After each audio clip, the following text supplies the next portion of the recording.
Yoshihiro Togashi has written some of the best villains in all of manga. In Hunter x Hunter, you have characters like Hisoka, Chrollo, and Meruem that are widely recognized as great villains. But in his previous work, Yu Yu Hakusho, Toguro and Sensui are also similarly revered. I've already made a video going in depth on why I think Toguro is the greatest shonen villain, but today I want to talk about Sensui and why I think he's an extremely underrated villain. After I dissected the Dark Tournament arc, I came to the conclusion that Toguro was the best Yu Yu Hakusho villain by far, but now that I also dissected the Chapter Black arc, it becomes really hard to write off Sensui's character as a measly runner-up. What I think makes Sensui so underrated is that his character does not try to compete with the previous villain Toguro, but he enhances and builds off the ideas that Toguro's character presents to deepen the themes of the story. Unlike Toguro, who was a demon and whose character centered around his decision to discard his humanity to become one, Sensui is a human through and through, and his character explores what being a human or a demon actually means, exploring the human condition and psychology. But before we can analyze the mind of Sensui, we have to understand how he fits into the grander narrative of Yu Yu Hakusho. Coming off the end of the Dark Tournament arc, Toguro was firmly solidified as a legendary villain, both in power and writing. So for Togashi, trying to one-up him would have been a futile endeavor, but like I said, Togashi chose to build off the ideas he presented in the previous arcs, not just with the characters, but also by using one of the dangling plot lines of the previous arcs as the main plot for the Chapter Black arc and Sensui's entire goal. Before the final round of the Dark Tournament, Sakio had planned on opening a portal to the Demon Plane, which would allow powerful demons to pass through. Toguro was on board with this plan, since after defeating Yusuke, he would have no more powerful opponents to fight in the human world. Toguro was going to continue down this path of dark emptiness, but deep down he wanted Yusuke to win, to prove that the path that Genkai had taken and that Yusuke had followed had been the correct path. Yusuke did win in the end, and this dark empty path, along with Sakio's ambitions, were buried. But it turns out that the elder Toguro had survived, and had been sending out his dark aura like a signal to find someone just as twisted as he was, which is how he was found by Sensui, bridging these two arcs together. Shinobu Sensui was born with immense spiritual power and perception, which caused him to get in constant conflicts with demons and apparitions, and eventually be recruited by Koenma to become a spirit detective. His constant battle with demons became kind of a moral crusade to him, and it caused him to develop a much more black and white ideology than Yusuke ever did, where he believed that demonkind is evil and humankind is good. This strictly black and white worldview is analogous to the two paths that I talked about in my previous Toguro video, working as a thematic continuation of the previous arc. Toguro's fall from grace was him going from a good human to an evil demon, but this comes with the presupposition that demons are evil in the first place, which isn't wrong. Demons by definition are malevolent entities, which is why demon isn't a 100% accurate translation. In the original Japanese, yokai, meaning strange apparitions, is used instead, which has a much more morally neutral and vague connotation. So the two paths shown in the last arc, Genkai's good human path and Toguro's evil demon path, doesn't make the distinction between humanity and morality. This distinction is developed through the Chapter Black arc and is crucial to understanding Sensui, because this is the distinction that he fails to make as well. To Sensui, there was no difference between what we call yokai and demons.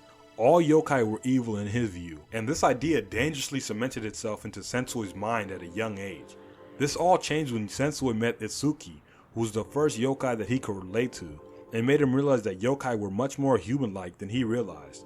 This fractured Sensui's mind and beliefs. However, Sensui still believed that humans were intrinsically good, or at least not as capable as evil as yokai are, until during one of his missions, he witnessed the Black Book Club torturing the yokai that they had summoned, purely for their own amusement and pleasure. This idea of humans being capable of as much evil as yokai did not exactly sneak up on us. Like I said in my previous dissection video of the Spirit Detective saga, most of the early arcs in the series have very black and white conflicts. Yusuke is firmly positioned as the good and righteous spirit detective, and the yokai he faced as evil villains. But in the Yukina Rescue arc, and with the introduction of Toguro, Sakio, and the Black Book Club, this dichotomy was quickly put into question. It lingered in the background of the Dark Tournament arc, with Sakio being just as evil as Toguro, yet merely human, but now it's being fully addressed through Sensui.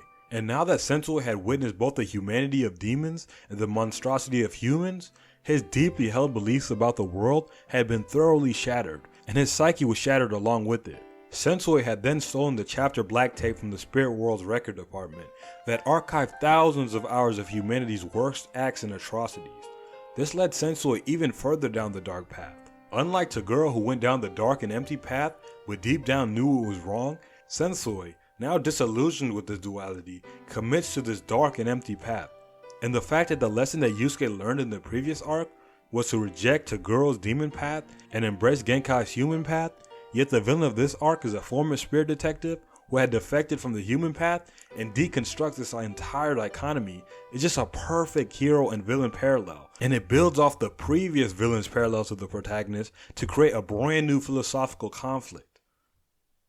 I know I'm sounding vague here when I say the human path and the dark path, but that's because these terms are vague in the Dark Tournament arc. But in the Chapter Black arc, and through Sensui's character, Togashi explores these concepts on a deeper level.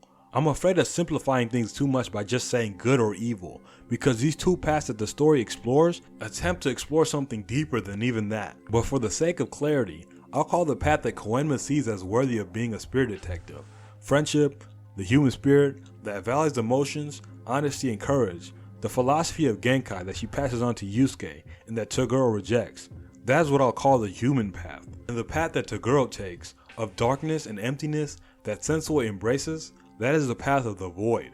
I think the void is a good analogy because it's often used to represent emptiness or nihilism, and that seems to be what Sensui fell into, which results in his plan to destroy the human world by opening a portal to the demon plane that allows powerful demons to wreak havoc on Earth. Now the thing is, clearly this path violates the deeply held, self-righteous identity of Shinobu Sensui. So in order to preserve this, Sensui's mind shatters and creates multiple personalities for every situation that contradicts Shinobu's conscience. Shonen tells the most generic writing advice you can get, but that's because it explains the power of stories. For example, if you wanted to learn human psychology, you can read a scientific journal that'll tell you all the information available, but to personally understand it, you would need to either experience it yourself or someone who's experienced it can relay the experience to you through a story. Now, a fictionalized story has the con that it can't be 100% realistic because it isn't real. But the pro is that it allows you to exaggerate and craft a story that stresses its purpose way more efficiently than reality can. And a good example of this is with human psychology. Multiple personality disorder, now referred to as dissociative personality disorder, is actually a pretty common trope in all sorts of media, to the point where some psychologists doubt the legitimacy of the diagnosis. Well, personally, I don't see it as a problem to showcase this disorder in fiction, since from my research, Togashi portrays it pretty accurately. I assume he read about it somewhere himself and decided to include it in his story, which is honestly a better alternative than taking your made up characters than LARPing on TikToks for views. The part of DID that is most accurately written is the fact that it's a reaction from trauma that overloads a relatively vulnerable or juvenile mind and dissociates that trauma into different identities in order to cope. This fits Shinobu perfectly because he had built up his identity of the just warrior against demons from a very young age and held onto that belief after becoming a spirit detective. Shinobu's strong sense of justice remains, even as Sensui grows into an adult. He's even able to wield the extremely rare Holy Chi, but now he is noticeably more deranged, and his mission has swapped completely from serving humans to serving demons. Shinobu, as the original, becomes the core of all the personalities, and he develops 6 others to help him complete other parts of the plan and deal with other emotions. Unfortunately, we only get to see 3 of Shinobu's personalities in the story, and the other 4 are only explained to us. First up we have Naru, the more emotional and feminine personality that handles the expressing of emotions. Naru is favored by Itsuki, only second to Shinobu himself, and seems to be the only one that would be reciprocal toward him. Then there's the more cynical George, who is the master of all of Sensui's weapons, which is pretty weird since Kazuya is the only one we see who can wield a weapon. Then there's the environmentalist Hitoshi, who cares about animals and plants, and he's likely the personality that advocates for yokais above humans, for the reason that I'll expand upon at the very end. Makoto handles Sensui's domestic life, like cooking and shopping, which is pretty funny to imagine. And then there's Kazuya, the closer, who's a killing specialist who's the most foul-mouthed and sadistic out of all of them, and wouldn't bat an eye while killing a puppy or a small child. He is the first alter we see Sensui switch into, and his necessity is quite clear in the plan of wiping out humanity. The core Shinobu could never kill a human, so it's quite likely that this personality was developed first, and his first act was to massacre the Black Book Club. And finally, Minoru, who is the orator, schemer, and manipulator, more like a Sakyo than a Toguro. He is the original Sensui that we had witnessed through the majority of the first part of the story, so he's the one we're going to cover in depth, since most of Sensui's actions were performed by this one. Sensui could not complete his plan of opening the portal to the demon plane alone, so he puts together a team of 7 to help him. The Sensui 7 consists of himself, mostly the Minoru personality, as the mastermind, along with his demon partner Itsuki, the gatekeeper whose job it is to open the demon portal. After that, he employs 5 human psychics who have awakened psychic territories as a result of the demon portal being opened in their city, and brainwashes them and converts them using the chapter Black. There's also a disturbing pattern that most of his targets have pre-existing issues and a pessimistic view on life. The Seaman, Mitarai, for example, is the teenager who has experienced bullying in the past, and that causes him to have a slightly pessimistic attitude on human nature. But Sensui takes this slight pessimism in Mitarai's mind and morphs to using the chapter Black to convince him that humanity is inherently evil and does not deserve to live. The doctor, Minoru Kamiya, seemed to be a bit psychopathic before he met Sensui, but after witnessing the chapter Black, he becomes completely unhinged and unmistakably insane, emboldened by Sensui to become a murderer. The game master Amanuma is a kid who doesn't have the greatest relationship with his parents and seems to busy himself with video games as a coping mechanism. This time, Sensui doesn't use the chapter Black, but instead indulges him by convincing him that nothing else matters and to help him destroy everything else in the world. Manipulation is one of the most powerful tools in the arsenal of a villain because it displays both intelligence and malice simultaneously. And what's so great about Sensui as a villain is that he can find that small bit of pessimism in an average person like even you or I, and cultivate that into his dark and destructive ideology. And Sensui's chapter Black is such an interesting tool for a villain, because much like Sauron's One Ring, it allows the audience to imagine what they would do if they encountered this cursed artifact, and if it would be able to bring them to the dark side. I think the manipulation of a child is probably one of the most heinous but effective versions of this. Not only does Sensui manipulate his underlings to work for him and his dark agenda, but he also uses them to manipulate the protagonists as well. Sensui puts our protagonists in situations where in order to win, they must kill the human psychics, which will result in the deterioration of the protagonist's morals and ethics, making his argument just a little bit stronger.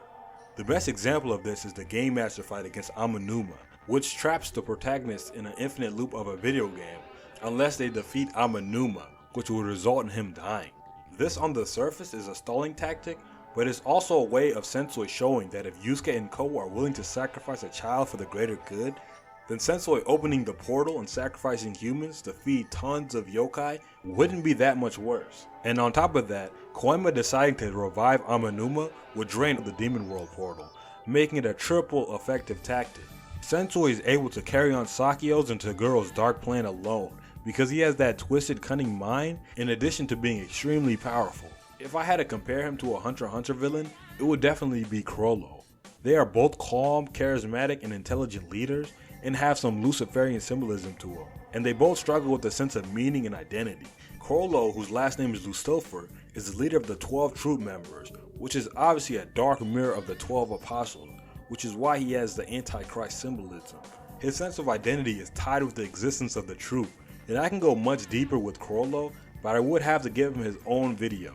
Sensui, on the other hand, has a nickname Dark Angel, which seems to be a Lucifer reference, and his story also mirrors the fall as well.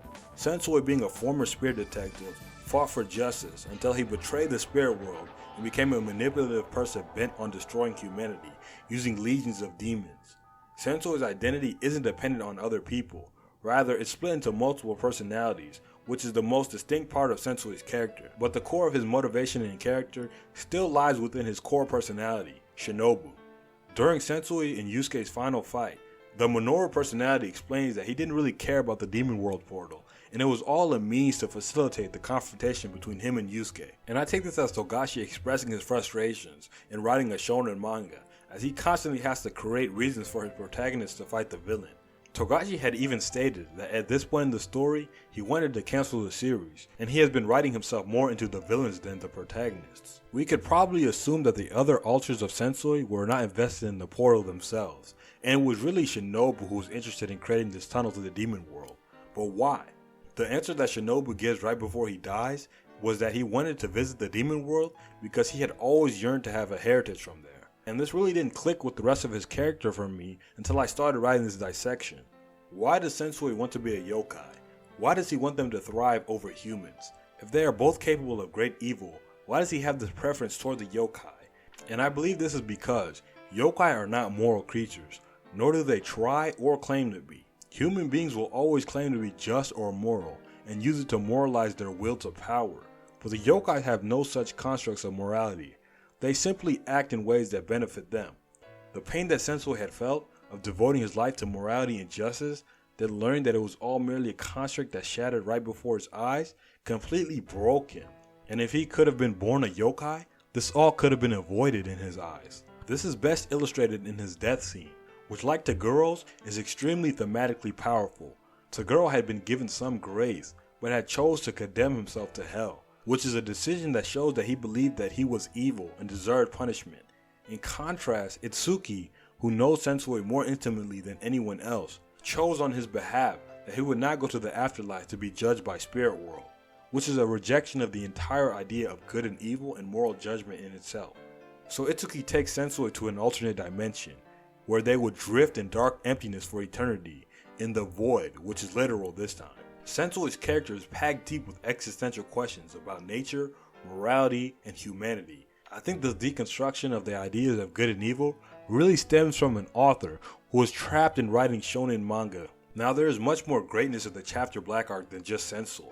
This video only covers the villain's character and argument, so if you want to understand the full story, be sure to watch the Chapter Black arc dissection and the Taguro dissection if you haven't already. And if you're interested in an in-depth dissection of Chrollo like I mentioned earlier, or Meruem, who I have much more to say about than in this video, along with an in-depth dissection of Yu Yu Hakusho, Hunter x Hunter, and many other manga and anime dissections in the future, be sure to subscribe and hit the like button so you can be recommended more videos like this in the future.